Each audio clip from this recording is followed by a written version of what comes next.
हरियाणा सरकार ने दिव्यांगों को रोजगार देने के लिए नई रणनीति तैयार करके उसे मूर्त रूप से देना शुरू कर दिया। इसके तहत हरियाणा प्रदेश में वीटा दूध की 50,000 एजेंसियों प्रदेश के सभी 22 जिलों में 5 मिल्क प्लांटों के माध्यम से आवंटित की जाएगी, जिसमें दिव्यांगों को 10% आरक्षण दिया गया है। इसके अलावा प्रदेश के 22 जिलों में 20,000 हर ही रिटेल स्टोर में भी रोजगार देने के लिए दिव्यांगों को कोटा दिया गया है। ये जानकारी हरियाणा के दिव्यांग कमिश्नर राजकुमार मक्कड़ ने पत्रकार वार्ता के दौरान बताई।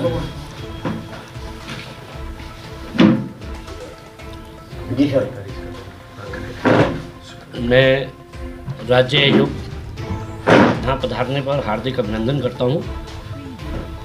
पिछले दिनों हरियाणा सरकार ने दिव्यांगजन के सशक्तिकरण के लिए 3-4 नई योजनाएं प्रारंभ की हैं। इस अवसर पर मैं उन योजनाओं के बारे में आपसे बातचीत करने के लिए कुछ वार्तालाप करने का इच्छुक हूँ। उस नाते मैं बताना चाहता हूँ कि हरियाणा के गजट में अभी गजट नोटिफिकेशन जारी करके हमने 2 योजनाएं शुरू की हैं। दोनों रोजगार से संबंधित हैं, जिसमें वीटा दूध की एजेंसियां जो 14 मार्च 2022 तक सायंकाल 5 बजे तक ऑनलाइन निवेदित की जा सकती हैं। आवेदन पत्र उसका प्रस्तुत किया जा सकता है, ऑनलाइन वो करना है। हरियाणा में 5 हमारे मिल्क प्लांट हैं। सभी 22 जिलों को उन मिल्क प्लांटों के साथ हमने जोड़ दिया है। 50,000 वीटा के एजेंसियां हम हरियाणा में देने वाले हैं, जिसमें 10% आरक्षण दिव्यांगजन का है।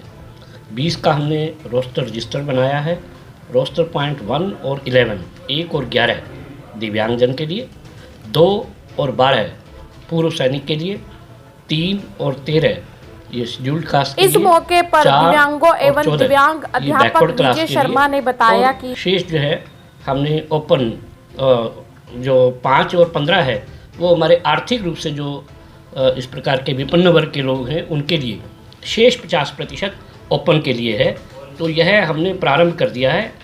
इसमें 50,000 रुपये धरोहर राशि देनी है, 10वीं कक्षा की अर्हता चाहिए, और इसके अलावा 500 रुपया प्रार्थना पत्र के साथ में नॉन रिफंडेबल शुल्क लगेगा।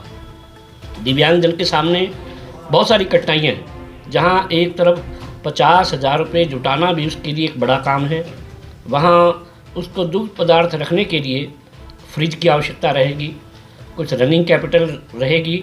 इस सारे के लिए हमने उसको ऋण देने की योजना बनाई है। सर्व हरियाणा ग्रामीण बैंक और पिछड़ा वर्ग निगम, इन दोनों को हमने अधिकृत किया है। 30 करोड़ रुपए की राशि उनको जारी की जा चुकी है। कोई भी दिव्यांग आएगा, अपना डिसेबिलिटी सर्टिफिकेट प्रस्तुत करेगा, उसका एप्लीकेशन देगा और वो उसी सर्व हरियाणा ग्रामीण बैंक अथवा पिछड़ा वर्ग निगम के माध्यम से ही प्रोसेसिंग हो जाएगी और वो ड्राफ्ट उसके नाम बना देंगे। इसके अलावा केंद्रीय सरकार ने भी 80 करोड़ रुपया, पहली बार पिछले वर्ष 56 करोड़ रुपया था, इस साल 80 करोड़ रुपया यह बजट में हरियाणा को उपलब्ध करवाया है, जो दिव्यांगजन के रोजगार के लिए। वो प्रोजेक्ट तो स्वाभाविक पेश करेगा, लेकिन पिछड़ा वर्ग निगम एवं सर्व हरियाणा ग्रामीण बैंक उन तक पहुंचेगा तो 50 लाख तक का भी लोन उसको दिया जा सकता है। 1.5 लाख रुपए तक की कोई गारंटी की भी आवश्यकता नहीं है, कोई गारंटर की ज़रूरत नहीं है। सामान्य प्रक्रिया के द्वारा और बिना कोई भागा दौड़ी किए हुए अब ऑनलाइन कर दिया हमने इसको, क्योंकि बहुत शिकायतें दिव्यांगजन की आ रही थी। उसको कठिनाई होती है जाने में, आने में, साथ में ट्रीट करने वाले लोग बदल जाते हैं, ट्रांसफ़र हो जाती है, संवेदनशील व्यक्ति नहीं होते। तो जैसे ही वो ऑनलाइन करेगा तो उसका रिकॉर्ड कई जगह पर जाएगा, यहाँ तक कि राज्य आयुक्त के पास भी उसका रिकॉर्ड जाएगा, और कहीं उसको कोई कठिनाई आती है उसका स्टेटस भी चेक किया जाएगा और संबंधित विभागों से संपर्क करके उसको शीघ्रता के साथ में काम के लिए लोन उपलब्ध हो जाए, यह प्रयास रहेगा। हरियाणा सरकार ने एक अनूठी पहल शुरू की है, वो पूरे इंडिया में हरियाणा की पहल है। दिव्यांगों को आगे लाने के लिए अहम जो कदम उठा रखा है, उसके तहत जो वीटा बूथ प्लांट लगे हैं उनमें 10% रिजर्वेशन दिव्यांगों के लिए रखा है कि वो उस बूथ के माध्यम से वो समाज की मुख्य धारा में आने के लिए ये बहुत ही कारगर स्कीम है। सरकार ने हमें 10% का कोटा दिया है जो वीटा बूथ के लिए है। तो कैसा मानते हो इसको? बहुत अच्छा मानते हैं। दिव्यांग के लिए एक अच्छा कार्य है। कितना फायदा होगा इससे बहुत आपको? फायदा होगा। क्या नाम है सर आपका? संजय कुमार जी। किस प्रकार की दिव्यांगता आपकी? मेरे हाथ पैर में ठीक। ये थी भिवानी से हमारे संवाददाता की रिपोर्ट। देश विदेश से जुड़ी हर छोटी बड़ी खबर की जानकारी के लिए देखते रहे RPW न्यूज।